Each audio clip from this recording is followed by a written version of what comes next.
Ah, yes, the good old days. Back when Penny looked like so many Jeeps out there when she had a tire hanging off of her tailgate. But as you can see, we had some issues with that tire hanging off the tailgate. It was at a club event in Colorado that I noticed her tailgate was actually being torn in half from the weight of the KM2 on the back. And it was only 35-inch. That was well within the capability of the Moride heavy-duty rear tire carrier. I also had a problem of lack of just general workspace, just a flat surface for this rig. And I noticed that the swag drop-down tailgate conversion could be my answer. So I ordered one, and we began to install it. And of course we had to use a fresh tailgate because the old one was, well, it was ripping in half, and we didn't want to weld that thin metal together. So we happened to have one, but it had a pretty severe dent in it, which was going to teach me things about tailgate repair. And honestly, I think it turned out pretty good. That dent isn't visible. I did mess up the bottom right corner, but it's fine. You'll notice I actually deleted the old hinge points too. So going back to the old swing out hinge on this tailgate wasn't going to be an option for us anymore. And I even lined it with the Raptor liner, like I have with her interior. And that turned out really nice with some nice, fresh, crisp edges. All of the external swag equipment was done as well in Raptor liner, including the license plate delete that I was going to use in place of my license plate carrier. And of course, like the interior, the exterior Raptor liner had the copper flake that I put into it when I mixed the bottle and began to spray it with the air gun. And it was so cool. It gave me room to have my lunch. It gave me room for tools and for setup. It was just really nice, as well as, of course, improving my overall vehicle stability and my vehicle center of balance. I was actually able to climb hills a little bit better. It didn't get light in the front end, and that was thanks to the addition of the Excessive Industries tire carrier.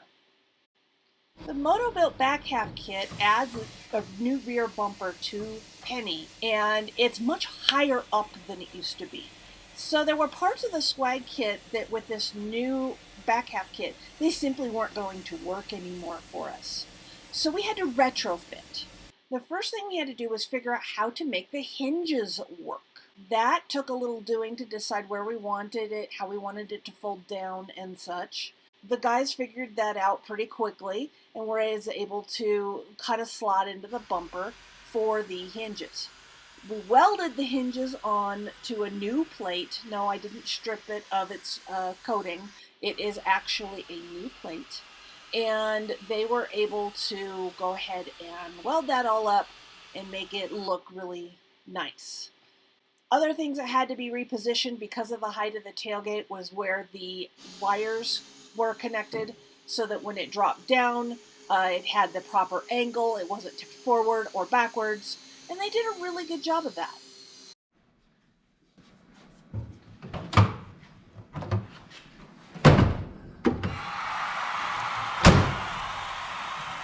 Two thumbs up, guys. I finished it with my first application, the first time I've used the actual aerosol can of Raptor liner, and I was really happy with how it went on. They aren't kidding about the 2 feet minimum. Make sure that you do that if you spray that with it. But I had enough in that one can to get 3 coats on that particular piece. The next day, after it had cured, I was able to drill out a couple of holes that we forgot to drill out ahead of time. Then we were able to get it mounted back up onto Penny. So once I finished drilling out my holes, I think I used about 4 different bits here just to do it step by step.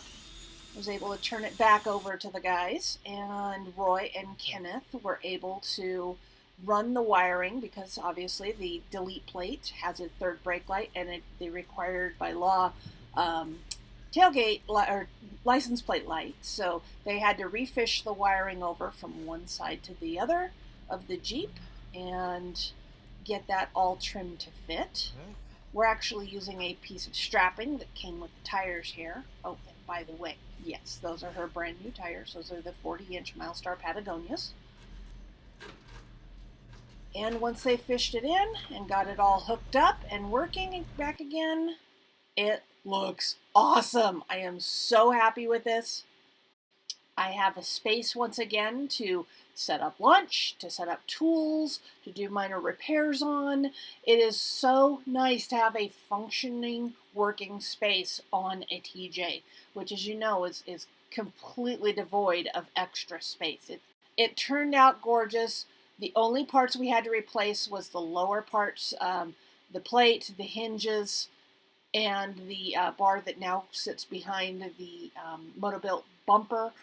But that was easily sourced from Metal Superstore here in Denver, and we were able to really just make this look like it was, with the only exception of the lack of the stamped swag letters now in the tailgate.